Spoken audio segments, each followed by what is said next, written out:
My name is Emily Carter, and I was 24 when life backed me into a corner I never imagined. The day my ex walked out, leaving nothing behind but unpaid bills and broken promises, I felt the air in my chest cave inward. My twins, Lily and Noah, were only 4 years old. Their tiny voices still mispronounced half their words. Their little shoes still lit up when they ran. They were innocent of the choices that had wrecked our family, and yet they were the ones most at risk of losing everything. That was the thought that kept me upright when I wanted to collapse. I didn't have the luxury of falling apart, because 2 small hearts depended on mine to keep beating. I had no choice but to return to the home I once swore I'd never live in again. Jack and Denise, my parents, opened their door with practiced smiles and the assurance that we could stay as long as we needed. At first, I clung to the illusion of safety, grateful for any harbor in the storm. I told myself that no matter how strained our history was, family would be family, and family meant protection. But I soon learned that roofs are not the same as homes, and the warmth of a house can chill into ice when power dynamics take root. I took on 2 jobs almost immediately.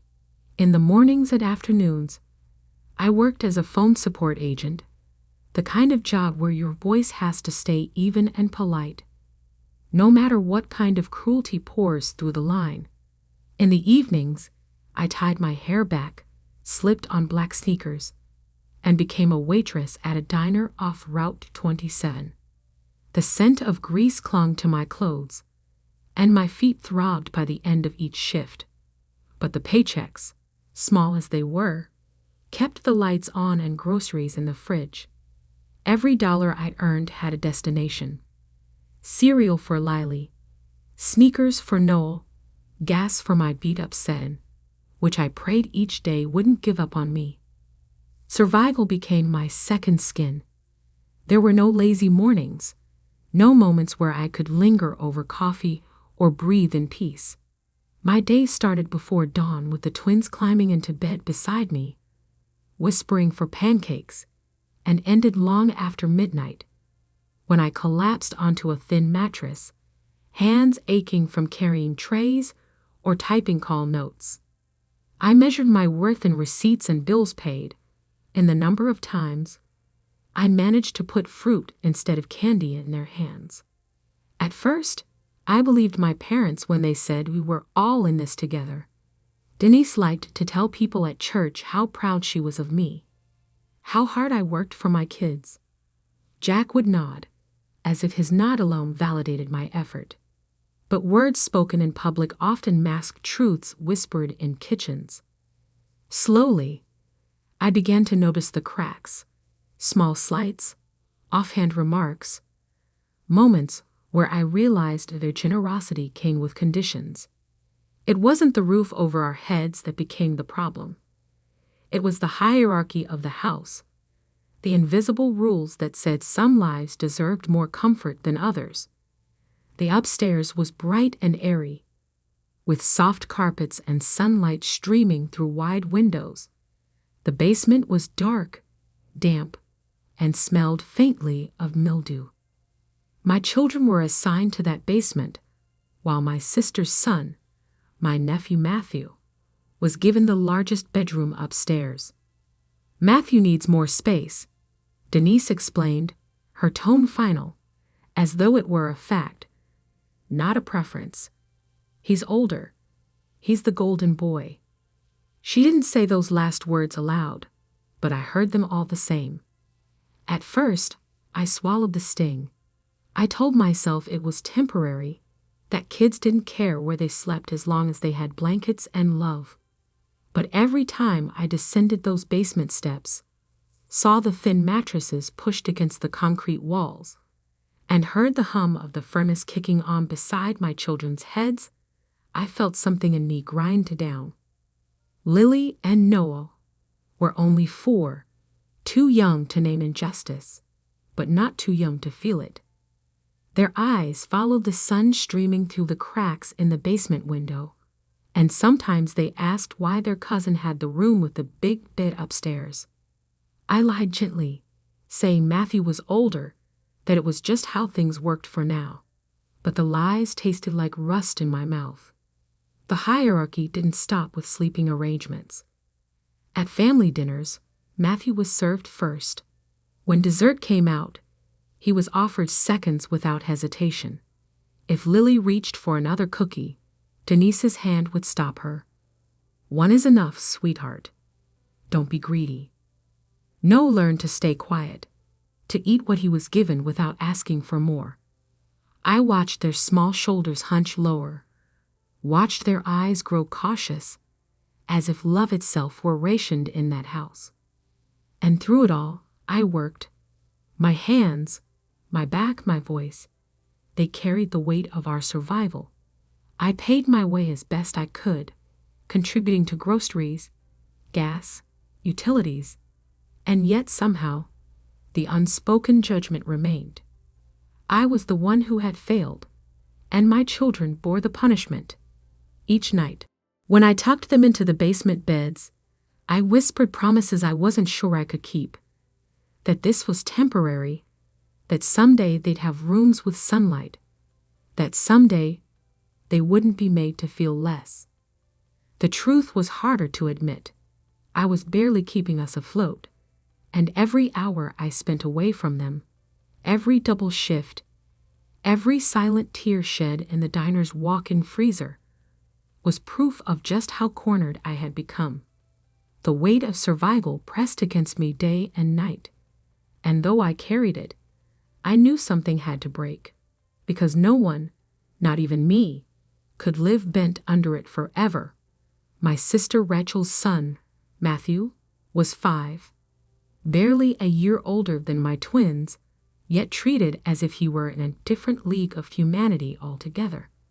From the moment we moved back into my parents' house, it was clear.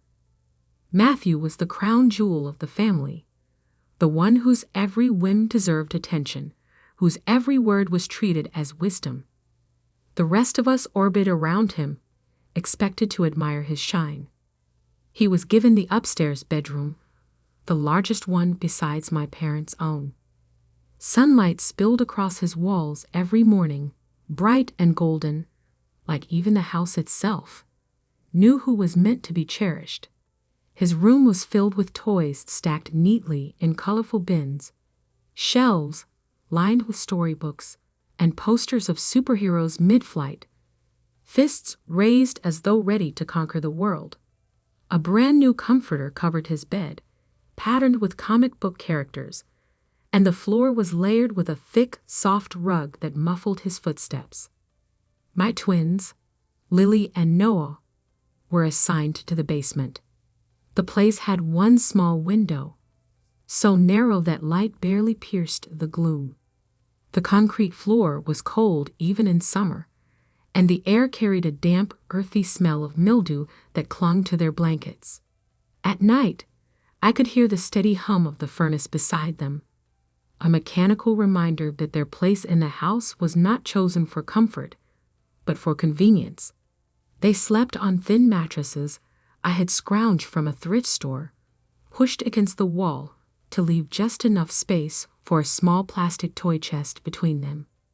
When I tucked them in at night, their faces were pale in the dim light, and I could never escape the thought my children were being raised in shadows while Matthew was raised in sunshine.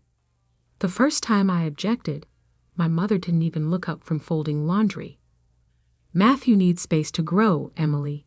He's older, more responsible. Your kids don't even know the difference." Her words, spoken so casually, carried the weight of a verdict. It wasn't just about a bedroom. It was about value. It was about who, in her eyes, mattered more. But I knew children notice everything. They might not always have the vocabulary, but they feel it in their bones. When Lily asked me why Matthew got the pretty room, I bit my lip until I tasted blood, then told her Matthew was just staying there for now. Noah said nothing, but the way his small hand tightened around mine told me he understood more than I wanted him to.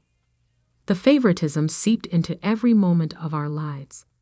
At dinner, Matthew was served first, his plate always heaped with the choicest portions. If he asked for seconds, no one hesitated. But if Lily reached for another roll, my mother's hand stopped hers. "One is enough, sweetheart. Don't be greedy." Noah quickly learned not to ask for more at all. He ate in silence, his eyes fixed on his plate. When holidays came around, the disparity widened into a chasm. On Matthew's birthday, my parents threw a party with balloons, cake, and a mountain of gifts. They invited the neighbors, gushed over how bright and talented he was, how special. For Lily and Noah, the celebrations were subdued affairs. Cupcakes baked by me, a few dollar store toys wrapped in paper. My parents never forgot their birthdays, but they treated them as obligations, not occasions. Rachel, of course, played her role to perfection. She basked in the glow of her son's status, often reminding me in subtle ways that Matthew was ahead. She liked to point out how quickly he learned his letters, how confident he was around adults, how he was destined for great things. She never said outright that my twins were behind, but her comparisons painted it clearly enough. Lily, who loved to draw, was dismissed as messy. Noel, who spoke more quietly than Matthew, was labeled shy, a word delivered with a sigh that suggested disappointment rather than patience. I watched this dynamic unfold with growing unease. It wasn't just favoritism, it was erasure. My children were being taught, silently and relentlessly, that they were less. Every unbalanced plate, every room assignment, every unspoken comparison chipped away at their sense of worth. And I, working 12-hour days just to keep us afloat, was forced to witness it with no time or strength to fight back in the ways I wanted to. There were nights I'd come home from the diner, peel off my apron, and find Lily and Noah asleep on their thin mattresses, their little bodies curled inward, sharing one blanket between them. My chest would ache at the sight. I'd kneel on that cold concrete floor, smoothing back their hair, whispering promises that things would change, that one day they'd have sunlight on their faces when they woke, that one day no one would make them feel small again. But even in those moments, the question gnawed at me. What damage was already being done? How many times could a child be told, in words and in silence, that someone else mattered more before they began to believe it? Matthew was the golden grandchild, the shining star, the one whose name was spoken with pride. My twins were shadows in the basement, taught to be grateful for scraps. And with every passing day, I felt the weight of it pressing harder on my heart. Every night, after 12 relentless hours on my feet, I dragged myself through the front door of my parents' house with legs that trembled and hands that smelled faintly of grease and dish soap. My shoulders sagged under the weight of exhaustion, but the real heaviness pressed deeper, somewhere no sleep could reach. I always went straight to the basement before anything else, because I needed to see Lily and Noah safe before I could even think of resting. There they would be, two small bodies curled up on thin mattresses, swallowed by shadows that the single basement lamp never seemed to push back far enough. Lily, my tender-hearted dreamer, always slept with her stuffed bunny clutched in her tiny hands.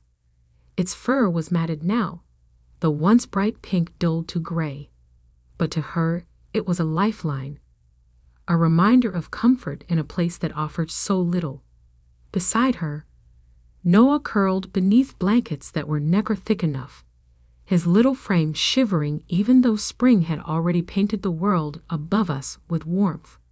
Their breaths rose and fell in uneven rhythms, and every time I stood in that doorway, I felt guilt sear through me. They deserved more than this, more than the cold, more than the shadows, more than being pushed aside in their own grandparents' house. And yet, they never complained. Not once did they demand better or cry about the unfairness that seeped into their young lives. Instead, they asked questions that stabbed at me in ways no accusation ever could. "Mommy, why can't we have the window room?"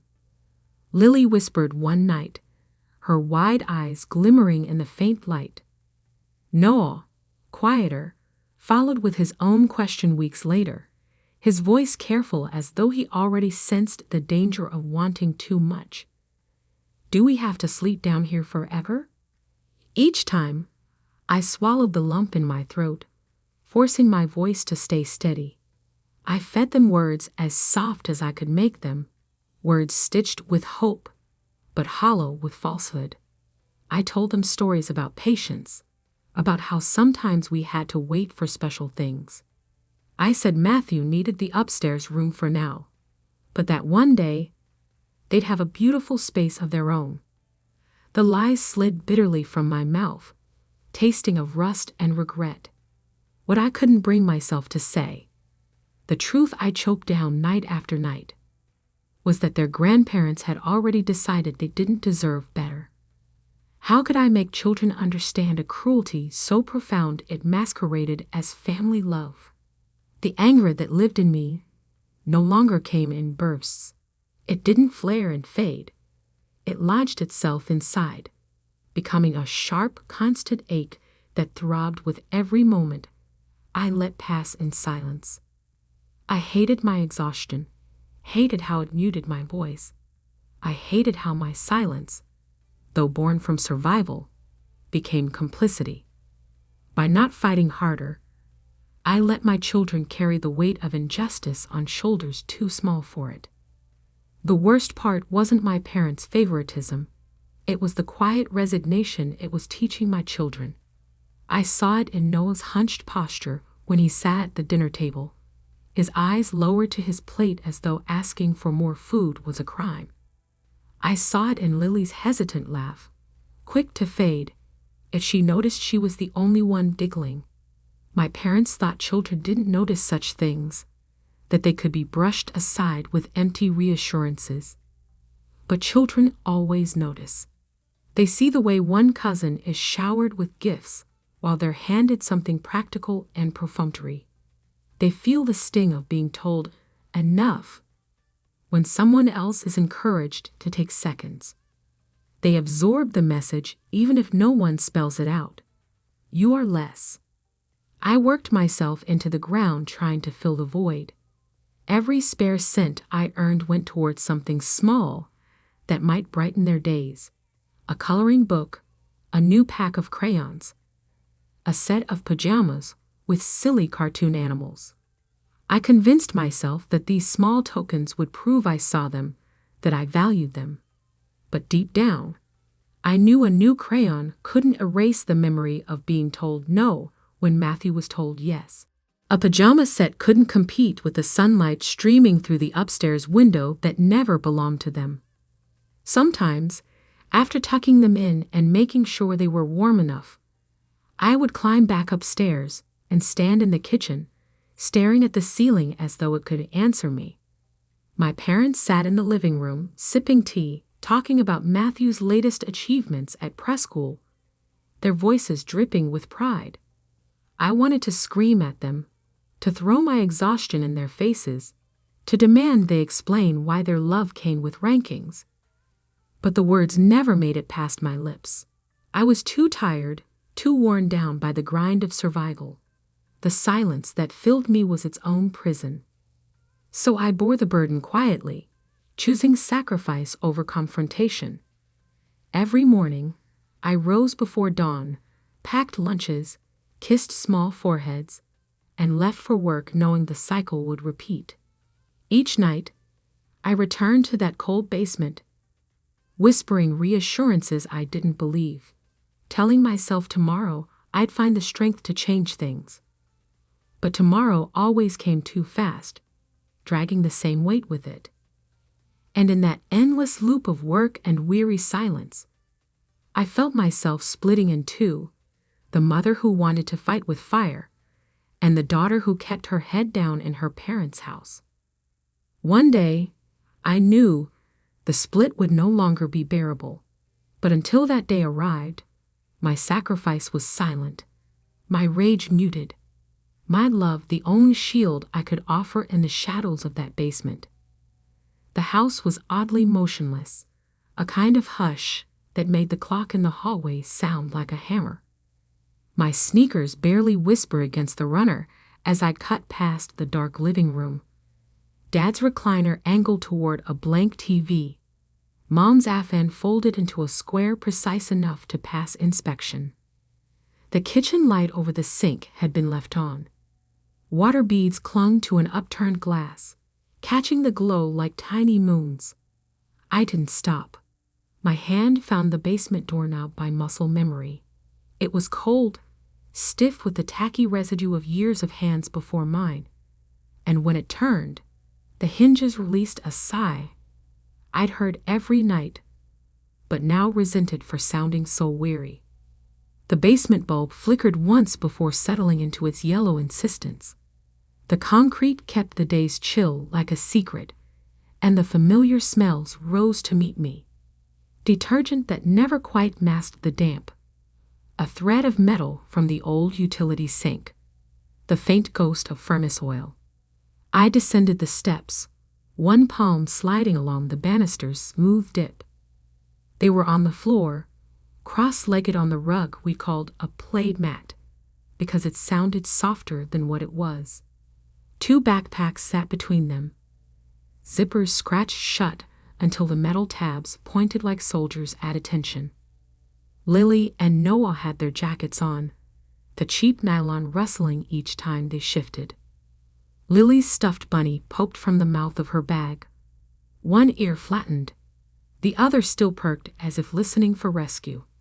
On the concrete, beside Noah's knee, lay a crayon drawing, 2 stick kids holding hands under a huge square window that looked like the sun.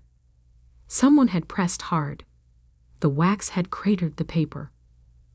"Where are you going?" I heard the tremor in my voice before I felt it. My heart didn't just race. It broke formation entirely and ran. Noah glanced at Lily the way he always did when the words felt too big. Lily's chin lifted. Her lower lip had the shiny sheen of someone who's already cried and dried it with the back of her hand.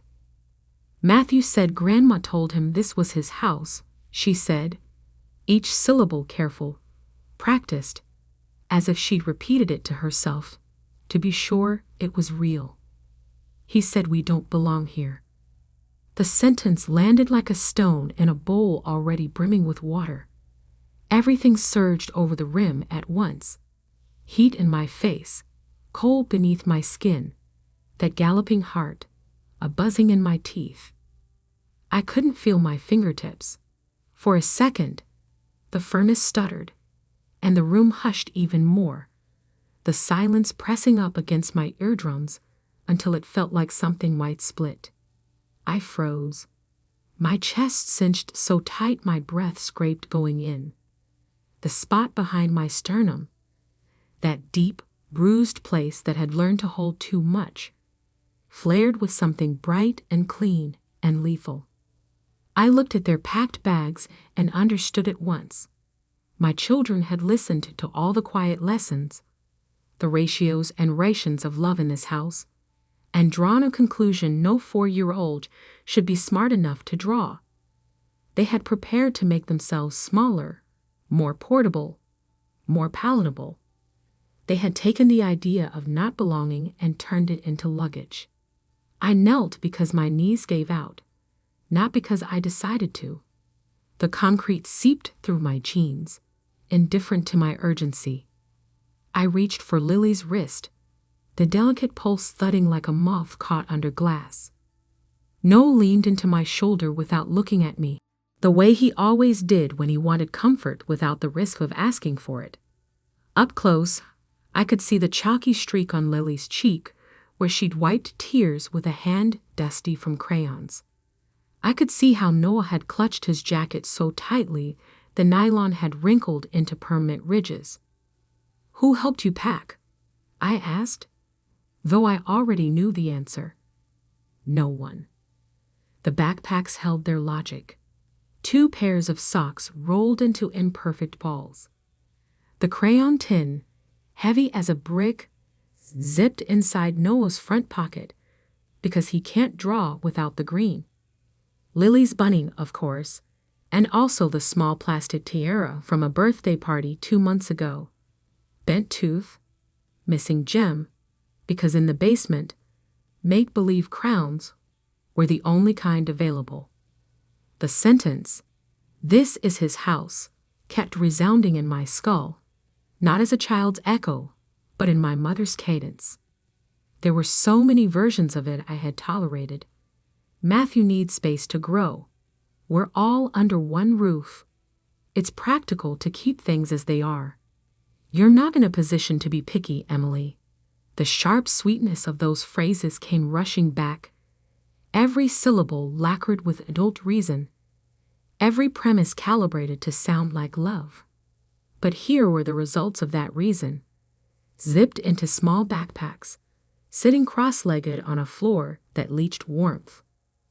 Memory unspooled with a vicious photographic clarity, my mother's hand hovering over Lily's second cookie. "That's enough, sweetheart." Dad lowering the thermostat to save on heating, while the upstairs rooms basked in afternoon sun and the basement gulped drafts. Rachel posting a photo of Matthew's superhero bedspread with the caption, "So grateful for family." The pastor's wife at church telling my mother, "You're such a blessing to take them in," and my mother smiling the serene smile of a patron saint while I did the math on whether we could afford milk and bus fare in the same week. Me, mouth closed, nodding, nodding, nodding. An old theory I'd held about endurance, that if I just kept going, kept working, kept swallowing, the swallowing would get easier, died in that moment. The ache in me, long and low and constant, sharpened into something with edges. It cut through the fog of fatigue I'd mistaken for humility. It cut through the script in which I was the grateful daughter and my children were the adaptable ones. It exposed the structure beneath the house, the beams and joists of favoritism, the load-bearing column of a single golden child, and showed me where it had sunk its weight, on my children's chests. I thought of the language I'd used to cushion reality. For now, it won't always be like this. Matthew is older. Words I had tucked around them like an extra blanket when the basement breathed cold. Those words had not kept them warm. They had taught them to expect less. Noah's fingers found mine, small, sticky, certain. "We can be good," he said into my sleeve, as if goodness were currency, as if the right behavior could buy a window. "You are good," I managed, voice a rasp. "You are good without earning it." The bulb above us hummed, a thin electric mosquito. In the corner, the laundry machine clicked as its metal cooled, a slow settling. It sounded like a clock trying to remember its rhythm. I had the sensation of a hinge engaging somewhere inside my ribs, of a door I hadn't known was there swinging on newly oiled pins. The air changed, infinitesimally, no warmer, no drier, but altered, as if it recognized a new element in the room. I studied the backpacks, the determined little lines of their zippers, the careless bravery at work in the way my children had chosen what to carry and what to leave. I imagined them on these stairs, small hands tugging those bags up each step, taking themselves away so no one else would have to. A sound rose in me that was not a sob and not a growl, but something ancestral, a warning long dormant. It didn't escape my throat. It did not need to. It changed my posture. It changed my capacity for silence. Breaking, I realized, isn't always loud. Sometimes it's the exact moment a story refuses to proceed along its old track. Sometimes it's the instant a sentence spoken by a child translates itself into an indictment in a mother's mind. Sometimes it's a basement, a pair of backpacks, and the steady return of breath to a body that has been holding it too long. I lifted my head. The furnace coughed back to life, a dragon clearing its throat. The house above us went on pretending to be a sanctuary. Down here in the lamplight, I felt the shape of a decision crystallize with the clarity of frost on glass. It did not announce itself. It did not ask permission. It simply arrived, complete as a bone. My hands stilled. My heartbeat slowed until I could count it. 1, 2, 3. Each beat a rung in a ladder I had not, until now, believed I could climb. I looked at Lely's wet lashes, at Noah's tight mouth, at the drawing of a window that took up half the page. And in the quiet that followed, something in me set like concrete, but it wasn't hardness. It was foundation. Above our heads, the house ticked and settled, oblivious. Below, in the small circle of light, I understood with a certainty beyond argument that a boundary had been crossed and could not be uncrossed. The next breath I drew tasted different, clean, almost metallic, like the first air in a room that's just had its sealed window pried open. I held it, then let it go, and the letting go did not feel like surrender. It felt like the end of pretending. The moment the decision solidified in my chest, it was like a weight I had been carrying for years suddenly shifted from dead stone into something alive. Something with heat and purpose. I didn't hesitate. I didn't shout or demand fairness from people who had long since proven they measured love with scales tipped in someone else's favor. Words had lost their meaning here. Pleas had turned to echoes. Arguments had been twisted until I was left doubting myself. But action, that was still mine. I knelt beside my children, the concrete biting through my knees, and placed my hands on the zippers of their backpacks. They had packed them clumsily, with the strange logic only children understood. Socks crammed beside toy cars, a tiara bent out of shape, a stuffed bunny sticking out like a sentinel. I didn't correct them, didn't unpack and repack. Instead, I tugged the zippers shut, the rasp of metal teeth fastening their choices into permanence. The sound was louder than it should have been, like a curtain being drawn.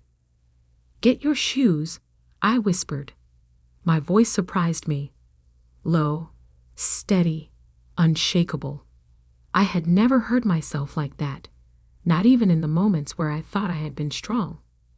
They blinked at me in unison, confusion rippling across their faces. Noah's brow furrowed, his voice small but searching. "Where?" I brushed my hand over his hair, feeling the softness of it, the warmth of his small head leaning instinctively into my touch. "Somewhere better," I said. The words landed with a finality that even they seemed to sense. For the first time in years, I wasn't hedging with maybe or someday. I was giving them certainty, and my own voice carried it like an oath. Their eyes widened, a mixture of relief and disbelief. Lely clutched her bunny tighter, as though preparing for a journey she didn't yet understand. Noah slid his crayons into the outer pocket of his backpack without being told, his little fingers moving with an efficiency that made my throat tighten. They didn't question again. They trusted. We moved quietly up the stairs, each step a drumbeat of resolve. The creak of the wood under our weight seemed louder than usual, and for a fleeting second, I imagined the house itself protesting, unwilling to release us from its grip. I ignored it.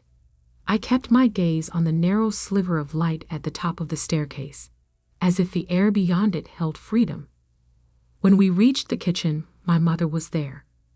She had her reading glasses perched on the end of her nose, a magazine in hand.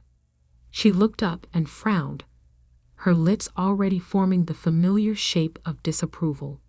"Emily, what are you doing? It's late." Her voice carried the same tone it always had, casual authority, the assumption that I would explain myself, justify myself, diminish myself. But something inside me had burned that bridge already. I met her eyes, and for once, I didn't feel the reflexive shrink of a daughter seeking approval. What I felt was stillness, a calmness so profound it startled me. "We're done living in your basement." My words were flat, without apology, without accusation, just truth. Her mouth opened slightly, as though she had been prepared for an argument, a tantrum, a tearful plea, anything but this. She expected me to bend, the way I always had, but there was nothing left to bend. I didn't wait for her to reply. I didn't give her the chance to spin excuses, to remind me how much she'd sacrificed, or to guilt me into one more night of silence. I turned toward the door, backpacks bouncing lightly on my children's shoulders as they followed me. The hallway felt different in that moment, narrower, somehow, like the house was closing in on us, trying to keep its grip. The pictures on the walls, the ones I had grown up staring at, seemed to watch me go. Family portraits where I had smiled through clenched teeth. Holiday gatherings staged like theater. Everyone cast in roles they never chose. I walked past them all without flinching. When my hand closed around the front door handle, it was warm, as if it had been waiting for me. I pulled it open, and the night air spilled in, crisp and unfiltered. It wrapped around me like a shock, cool against my face, whispering of streets that didn't know our names, of possibilities untouched by favoritism or judgment. I glanced back only once, not at my mother, who stood rooted in the kitchen, but at my children. Their eyes were wide, but not with fear. They looked at me the way I had always wanted them to look at their world, with trust that they belonged in it. And then we stepped out into the dark, the door shutting behind us with a final click. It wasn't the slam of anger, it was the seal of something finished. In that instant, silence became my command. Not the silence of resignation, not the silence that had weighed on me in the basement, but the silence of release. It was the quiet after chains break, after walls fall, after you realize the power you've been waiting for had been yours all along. For the first time in years, my footsteps didn't echo with defeat. They carried us forward, out of shadows, into air that smelled of night and freedom. And as the gravel crunched beneath us, I understood. Leaving didn't need permission. It needed only the will to stop staying. The first night outside my parents' house was one I'll never forget.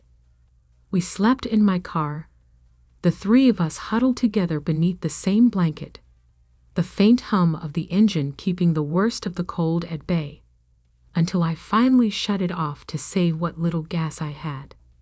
The seats were too cramped, the air too damp with the lingering smell of old fast food wrappers, and my back screamed with every attempt to shift into comfort. Yet despite all that, a strange calm settled over me. For the first time in years, the space belonged wholly to us. It was not borrowed, not rationed out, not poisoned with favoritism. It was ours, uncomfortable, imperfect, but free of judgment. Lily curled against my chest, her stuffed bunny tucked between us, while Noah leaned against my arm, whispering questions that rose and fell before sleep pulled him under. Are we really leaving for good, Mommy? Will we have our own house now? I didn't have the answers, not fully. But I knew I could never let them go back to a basement where they were told they didn't belong. That conviction was enough to steady me through the long night.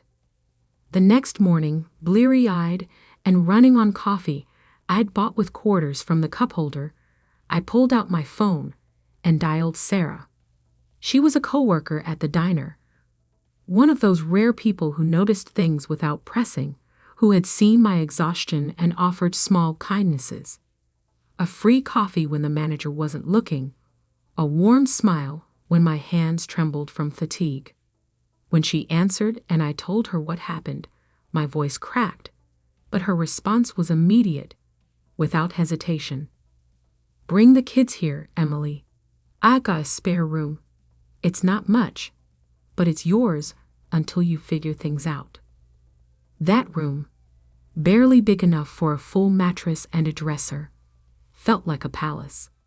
Sarah cleared out the drawers, found extra blankets, even taped one of her daughter's old glow-in-the-dark stars to the ceiling for Lily and Noah. Watching them lie there that first night, whispering about how they could see the stars indoors, I felt my chest unclench in ways I hadn't thought possible. But I knew temporary wouldn't be enough. I spent every free moment navigating applications, housing assistance, childcare subsidies, programs I'd once been too proud to consider. Pride had no place anymore. Pride hadn't kept my children warm. It had only chained me to silence. Now I filled out every form, stood in every line, endured every waiting room with its stale coffee and fluorescent buzz. Each step felt like clawing up a mountain, but each piece of paper, each signature, brought us closer to something permanent. Weeks later, we got it. A modest 2-bedroom apartment on the edge of town. The paint was peeling in places, the carpet worn, but when the landlord handed me the keys, the cold metal pressed into my palm felt like victory itself. I carried Lily and Noah over the threshold, not because tradition demanded it, but because I wanted them to remember that moment as the true beginning of our home. The kids decorated their room immediately, covering the walls with hand-drawn pictures taped up crooked but proud. Rainbows, stick figures, houses with square windows, and sunbeams radiating outward, images of everything they had been denied in the basement. Noah lined up his crayons along the sill of their window, declaring it his color shelf. Lily insisted on putting her bunny on the pillow in the middle of their shared bed, saying it was watching over the room. For the first time, they had windows wide enough for sunlight to pour in. Mornings were no longer dim whispers in concrete, but golden floods that painted their faces as they woke. I worked harder than ever, juggling shifts at the diner and overtime at the call center. But something fundamental had shifted. The exhaustion was still there, aching feet, calloused hands, bleary eyes, but it no longer tasted like defeat. Every dollar I earned now went toward rent, toward groceries we chose ourselves, toward furniture I carried in piece by piece from secondhand stores. I remember the first rug I bought, a faded blue thing with fraying edges, and how Noah sprawled across it as if it were the softest floor in the world. We didn't have much, but what we had was ours. I cooked meals in a tiny kitchen with cabinets that squeaked, but felt like music, because no one criticized what I put on the table. We ate together on mismatched chairs around a borrowed table, laughing louder than we ever had at my parents' house. The walls were thin, but they echoed with our voices alone, not with judgment dripping from another room. And in the quiet moments, late at night, when the kids were asleep and the apartment hummed with its ordinary noises, I let myself breathe. I leaned against the chipped counter, staring at the stars through our window, and realized something. Freedom doesn't always arrive in grand gestures. Sometimes it's a mattress on the floor of a spare room. Sometimes it's a key passed from a landlord's hand to yours. Sometimes it's the sound of your children diggling in sunlight instead of shadows. I had spent years carrying the weight of silence, of compromise, of anger pressed down until it bruised. Now, for the first time, the weight I carried was different. It was responsibility, yes, but also possibility. It was the labor of rebuilding, of planting roots in soil that might not have been fertile, but was at least our own. And though my body ached, my spirit rose, because every step I took was no longer for survival under someone else's roof. It was for us alone. Months later, on a late Saturday afternoon washed in honeyed light, my phone lit up with Rachel's name. The twins were building a blanket fort around their bunk bed, clothespins, a broom handle, 2 sheets, the careful engineering of children who trust a space enough to imagine inside it. Sun pooled on the rug, warming the crayons Noah had lined along the sill. Lily had taped another picture to the wall, 2 stick figures beneath a bright square window, the rays drawn so large they spilled off the page. The radiator clicked softly, domestic and steady, a metronome for a life that finally kept time with our hearts. I answered on the 3rd ring. Rachel didn't bother with small talk. Her voice was flattened by fatigue and the scraped edges of pride. "I don't know what to do with Matthew," she said, and the words tumbled out. Tantrums at playdates, when other kids touched his toys, meltdowns over the smallest slights, elbows sharpened by entitlement. At preschool, he shoved a boy during circle time because the boy sat where he wanted to sit. At home, he refused to help pick up blocks because Grandma says I'm special. My parents, Jack and Denise, were worn thin. They had stopped calling it precociousness. They started calling it a phase, through gritted teeth. I listened. It is a discipline, listening without letting your face, or your voice, give away the spark that flares when the scales of a long injustice finally quiver. A small, undeniable flicker of schadenfreude lit in me. The system that had starved my children was finally feeding back on itself. But the flame cooled as quickly as it rose. Gloating felt like a language from a house I no longer lived in. I steadied my breathing, watching Lily pass Noah a clothespin with a conspirator's smile, and said only, "That sounds really hard." Rachel exhaled, surprised by the non-judgment. "He can't share, Eam. It's like he doesn't know how. Mom tells him he doesn't have to, says he's not like other kids. He repeats it. He looks me in the eye and repeats it, like a law." I could hear the room around her. Imagine the upstairs where sunlight used to be rationed by last names. A TV murmured. A spoon clinked against ceramic. She lowered her voice. "And they're overwhelmed. They won't admit it, but they are. He screams when he's told no. Dad tries to reason with him, but you can't reason with a boy who's been told the world is a porch light that flicks on for him alone." Her description carried a mirror I didn't ask her to hold. A house that had taught one child to be a sun and all others to be the night. The mathematics had never been fair. Now it was failing in public. I thought of Lily's hesitation over a second cookie, of Noah's practiced silence at dinner, and I felt a sorrow, so clean it stung. Favoritism had not only hurt the children pushed into shadows, it had distorted the one lifted into constant light until the light became a burn. "Have you tried setting firm rules?" I asked, the way you ask when you know the answer but want to offer a bridge. Consistency, consequences, praise for sharing, not just having.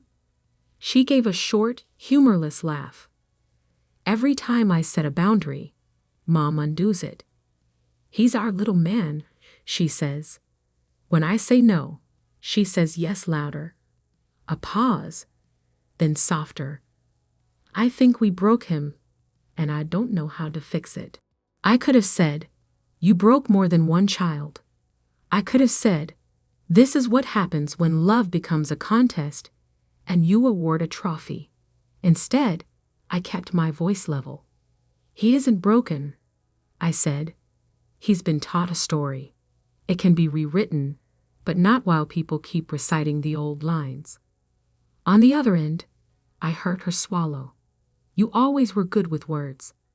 That's not what did it, I answered, looking over at my kids, their heads bent close as they negotiated where the doorway of their fort should be. It wasn't speeches. It was leaving. She didn't reply right away. I could almost hear the shape of the unasked things. Will you talk to them? Will you take him for a while? Will you fix what we can't? Instead, she said, almost plaintively, you're different now. I am, I said. It wasn't triumph. It was geology. Time, pressure, movement. Rock into ridge. We all could be. After we hung up, I stood for a long moment, with the quiet still humming in the line between my ear and the world. Then I put the phone face down and turned to the door frame where the twins had taped a cardboard sign that read FORTSUNLI in marker letters, too enthusiastic to stay on the lines. Can I come in? I asked. They screamed password and dissolved into giggles before offering it anyway. Pancakes. I lifted the sheet and ducked under, careful not to topple their architecture. Inside the fort, the air smelled like clean cotton and grape juice. Their faces were luminous with the uncomplicated joy of shared invention. Noah showed me how the broom handle made the roof higher. Lily declared the bottom bunk a library, pointing at 3 picture books stacked with intention. They handed me a flashlight so we could make a tiny sun on the wall. The circle glowed warm and unwavering, even though the beam was small. It was enough. We lay there, shoulder to shoulder, and the thought came to me fully formed. The way truths sometimes arrive when you stop demanding they knock. My children no longer lived in the shadows. They had sunlight, warmth, and most importantly, me. Not the exhausted version of me who begged a house to let us exist at the edges, but the mother who had walked out and built a center. That night, after dinner at our wobbly thrift store table, and a bath where bubbles were not counted but rejoiced over, I climbed the ladder and kissed them both good night in their upstairs room. Upstairs is a simple word, but it carries a map. Above ground, above shame, above someone else's story. The window was cracked an inch and the city's breath washed in. Distant traffic, a neighbor's laughter, the faint spice of someone's cooking. Lily tucked her bunny beneath her chin. Noah asked if I could leave the curtain open so the moon could watch us do sleeping. I smiled and said yes. Justice, I realized, had not arrived for us with gavels or declarations or the false satisfaction of humiliating the people who hurt us. It came quietly, like the first warm day you notice only because you step outside without a coat and don't miss it. It came as keys in my palm, as beds stacked like a promise, as my name on a lease and my voice unhurried by fear. It came as the refusal to pass on a scarcity I did not create, as the decision to stop auditioning for a love that made my children smaller to fit inside it. Breaking chains did not sound like the movies taught me. It sounded like zippers closing on small backpacks, like a door latch clicking behind us, like my own breath evening out in the dark. It sounded like a mother saying enough without raising her voice. When the apartment finally went quiet and the radiators ticking softened to sleep, I stood in the hallway and looked in on them one last time. Two small bodies, safe beneath a window that gave without stinginess. I laid my hand on the door jamb and felt the grain bite my palm, anchoring me to wood and paint, and now the basement had tried to teach us how to live on rations of light. We had learned instead how to walk toward it. We were never meant to survive in a basement. We were meant to rise, and we had.